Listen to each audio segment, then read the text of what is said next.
Hi, I'm Cynthia Schiller. Here are some things that the narcissist will do, especially parents of a child who's going through some abuse. So the narcissistic parents, they'll often gaslight, and gaslighting is just a form of manipulation.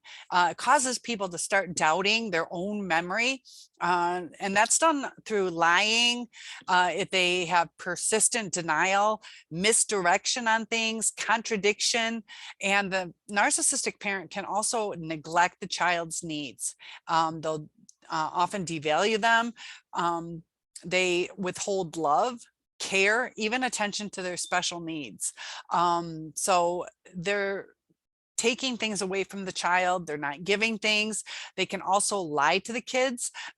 So whether it's just something about who they are, they will cause them to doubt themselves, maybe saying that they're not good at anything, and instead of focusing on the good that the child does do. They'll often be ignored. Sometimes completely. You guys know that the narcissist loves that silent treatment. They will ignore the child's personal boundaries, and the child's not going to feel safe. There's a lot of times that it gets physical, so they can hurt the child, punish them, insult them in public, make fun of them, to where the kid doesn't even want to be around people because they're too scared of going through that abuse. And this can happen in adult relationships too with a narcissist. There's also guilt tripping, and that'll make somebody feel, like the child will feel guilty for not listening to the parent, or that they didn't achieve what the child wanted. There's also dependency. And like I said, this can happen in adult relationships too, where the victim is being made dependent financially, emotionally, so they have to rely, or at least in adult time, feel like you're so stuck in this trap that you can't leave it, because now you're emotionally and financially dependent upon them.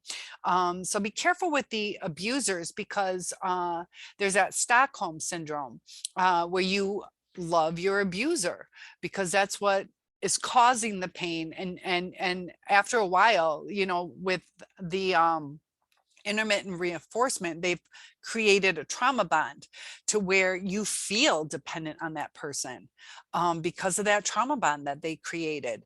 And that can be extremely difficult to break. That you don't want to have your child raised in that kind of situation. It causes to where they can't regulate their own emotions. They are dependent either on that parent through the abuse, so they can have their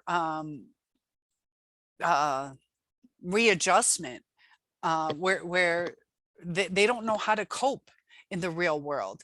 There's a lot of manipulation that goes on. The child just gets destroyed. And like I said, with the adults, they can get destroyed too. So be aware of gaslighting, neglecting, lying, ignoring, hurting, guilt tripping, dependency, and manipulation. Be careful if you want to stay in one of these relationships, because they're quite destructive. Big hugs to you. I'll see you in the next video.